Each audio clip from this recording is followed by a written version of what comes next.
So as you know, we're still in the moon is kind of waning right now, but this particular moon is the most energized moon of the entire year because it signifies the transition to spring. And in the Native American culture, they call it the worm moon. And they call it the worm moon for a reason, because the light of it is so bright that it's a time where the Native American people could see into the earth.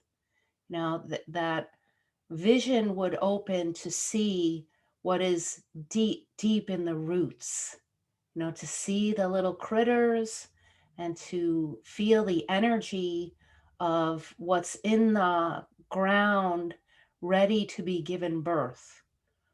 So sometimes with that is really strong energy, which could relate to discomfort. If there's anything that's blocked, it could be that is, what is blocked is opening. And what might come with that is sometimes an energy that might feel really strong, like anger or rage. And it could also be, as it releases, it starts to feel more like celebration and blossoming, where they start to see the growth. But as with any growth, we know that wherever there is growth, there is discomfort. Whenever there is growth, there's also imperfection. Like nothing is perfect. So the invitation in springtime, there can be a lot of discomfort because the earth is breaking open and there's a lot of movement of energy. So the invitation is to let it happen and let yourself be, comfortable with discomfort, knowing that this is a season of great change, of great, great change where everything is coming out into the open. And as we know, when things are coming out into the open, there can also be protection that comes into place, like all of the different ways that the human can behave when the human doesn't know, like, what will happen if I let this open, if I let this blossom, if I let this birthing take place, what will it look like? Like, what will it expose about me? All of these different things that can happen that then we might want to come into protection. And whenever we start to feel ourselves, starting to guard or protect, and sometimes this shows up in like getting silent, like withdrawing, or it shows up in not wanting to speak to anyone, not wanting to engage, not wanting to make eye contact. These are all symptoms of withdrawal because protection is happening, and ways that then we can try to keep something away from us is to exhibit behaviors that are hurtful, criticism and things like that. So those, even to get to the place of being really aggressive and attacking something, just nastiness. And this is a really good thing for us to explore. And somebody came with an email to me even recently who's done a lot of really deep, deep healing work and felt like, holy shit, I feel like I'm all the way back at the beginning again. Like I felt like I've done all of this great work and here I am in this stuck place, and like a really guarded place where that voice in the head of judgment is, was like attacking their own system, like turning itself inside and not allowing any contact outside to happen. So coming into a place of feeling really disconnected, where after feeling connected for quite some time. So this is what I love about, the work that all of us are doing, is it happens in layers. So my message to that person is, well, no, it's, you're not going backwards. It's just all of the great work that you have done, that other people do, that we do, is is we're coming just to a deeper layer. And this is often related to trauma, early trauma and experiences of being shamed. And the healthy thing about noticing disconnect, like just being aware that this is happening, is that built into our system, in all of us, we're just born with a great capacity to love and to belong. Like that's natural to us. This desire to love and to feel a sense of belonging. So when childhood happens and there's a situation of trauma, it's part of being human is to have shame, because we don't always get what we want. There are surprises that happen, everything from small to a huge shock of something we're not prepared for. And it brings us to that place of disconnect. And then that's where, if we don't get to sort it out and we don't get to do healing on it, we're collecting shame. And it is shame that causes us to disconnect. But the healthy part of seeing that is that we can learn how to be resilient amidst shame. Like shame is a symptom of some traumatic experience that still hasn't completely resolved itself. And when it's triggered, what can happen is protection is a big part of that. But usually we will go into behaviors that are hurtful to ourselves or to others. So the way that we develop shame resilience, which is the springtime, is a very good time for this, because we're in the energy of resilience. We see that in nature. We see how resilient nature is, that everything is bursting open. But how we have resilience is we notice, just to see, like, shit, I'm in a shame storm, like I'm triggered by something. And you can just start to see, okay, how am I protecting myself? What am I doing right now? And shame loves what it loves in order to exist. 3 things: secrecy, silence, and judgment. So there are many things we can do around that. So the first thing is to notice that voice that comes in is very judging, the part that, helps us to feel really disconnected, that critical judging voice. And instead of seeing it as you see it as a voice. Like, this is a voice that,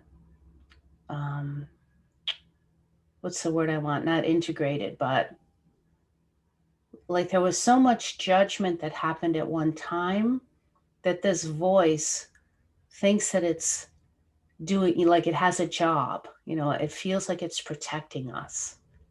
So you come into a kind relationship with that voice, and without pushing it away. And we do this all the time in meditation, where you just notice it and offer it kindness.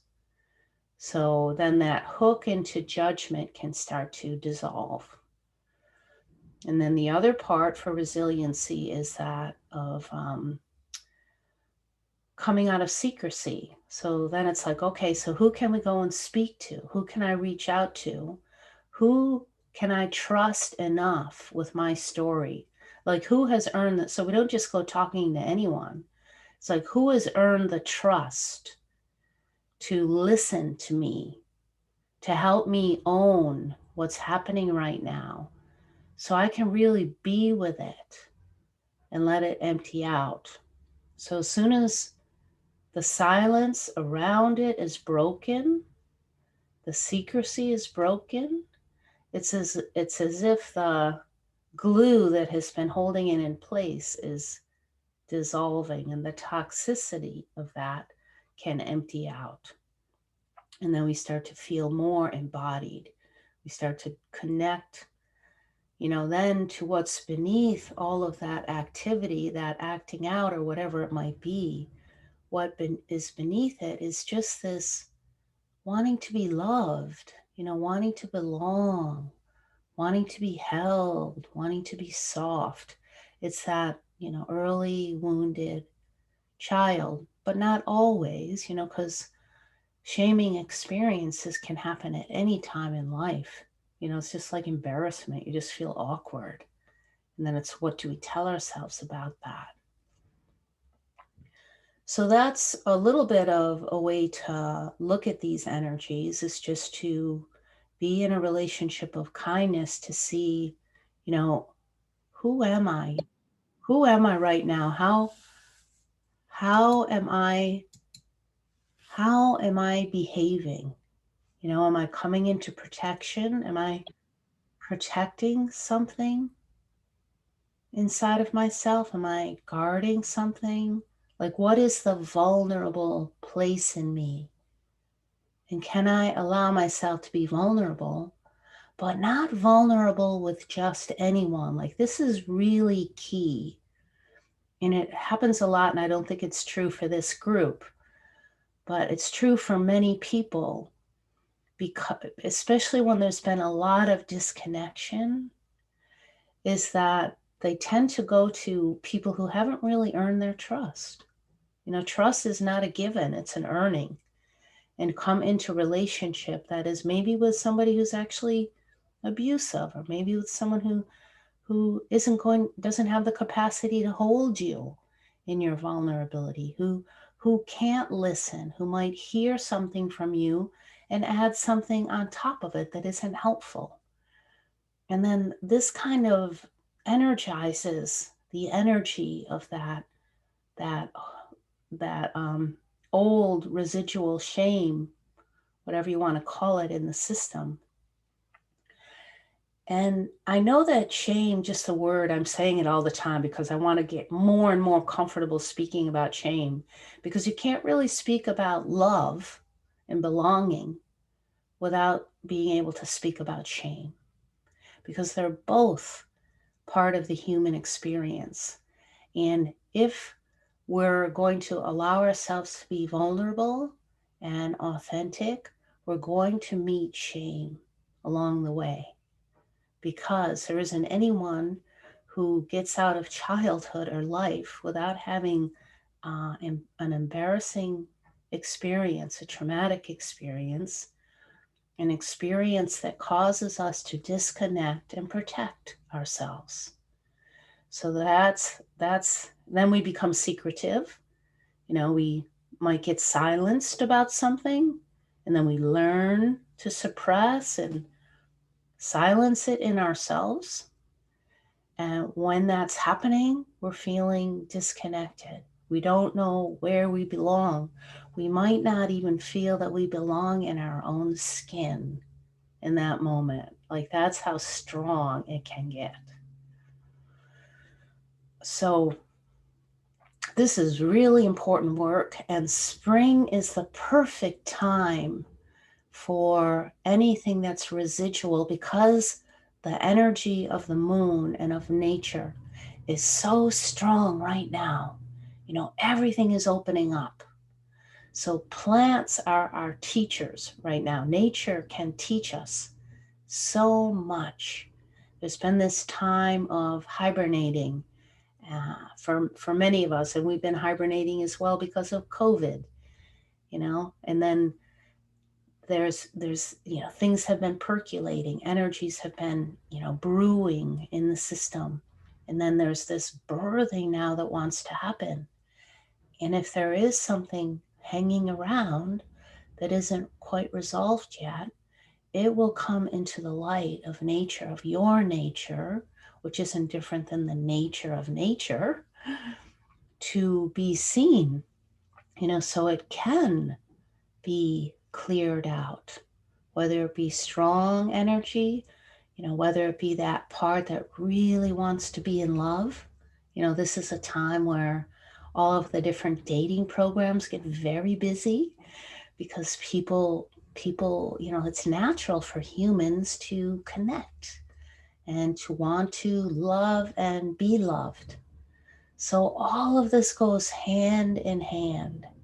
And when our shame doesn't get to be seen and spoken about and be given a voice, all of this equals empowerment, to be really, it's like, this is, to reclaim your voice, reclaim your body, reclaim your truth equals empowerment.